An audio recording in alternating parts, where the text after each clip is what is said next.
আজকে লুল্লু মামার প্যাচালে শুনবো রেডিয়েশনের প্রভাবে আমাদের কি ক্ষতি। রেডিয়েশন বা বিকিরণ হলো এমন একটি ধরনের শক্তি যা তরঙ্গ বা কণার মাধ্যমে নির্গত হয়।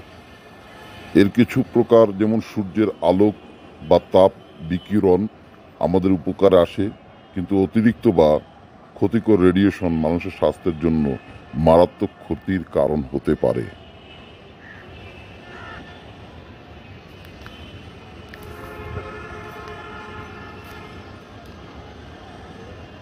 রেডিয়েশনে ক্ষতির প্রভাব: ক্যান্সারের ঝুঁকি বৃদ্ধি, উচ্চমাত্রা আয়নাজেনিক রেডিয়েশন যেমন গামা রশ্মি, এক্স রে, ইউভি রশ্মি, ডিএনএ রশ্মি ক্ষতি করে ক্যান্সার সৃষ্টি করতে পারে।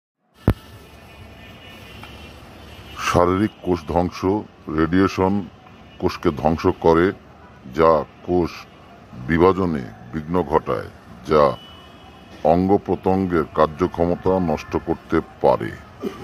প্রজনন ক্ষমতা হ্রাস: দীর্ঘমেয়াদী রেডিয়েশনে পুরুষ ও নারীর প্রজনন ক্ষমতা কমিয়ে দিতে পারে।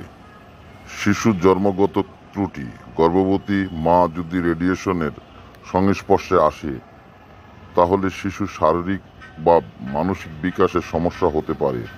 ত্বকের ক্ষতি বা বার্ন: উচ্চ তীক্ষ্ণ রেডিয়েশন ত্বকের পোড়া, লালচে দাগ বা ক্ষতি তৈরি করতে পারে। বিকিরণ রোগ: তীব্র রেডিয়েশন এককালীন সংস্পর্শে আসলে যদি মাথা ব্যথা, দুর্বলতা, চুল পড়া ইত্যাদি উপসর্গ দেখা। প্রতিরোধ ও সুরক্ষা: এক্স রে বা অন্যান্য রেডিয়েশন চিকিৎসা নির্ধারিত মাত্রায় মেনে চলা, পারস্পরিক কেন্দ্র থেকে রেডিয়েশন বা ঝুঁকিপূর্ণ জায়গা সুরক্ষা পোশাক ব্যবহার, ইউভি রশ্মি থেকে রক্ষা পেতে সানস্ক্রিন বা ছাতা ব্যবহার, খাবার, পানি বা পরিবেশে অতিরিক্ত রেডিয়েশনের পরিমাপ করা, সতর্ক থাকা।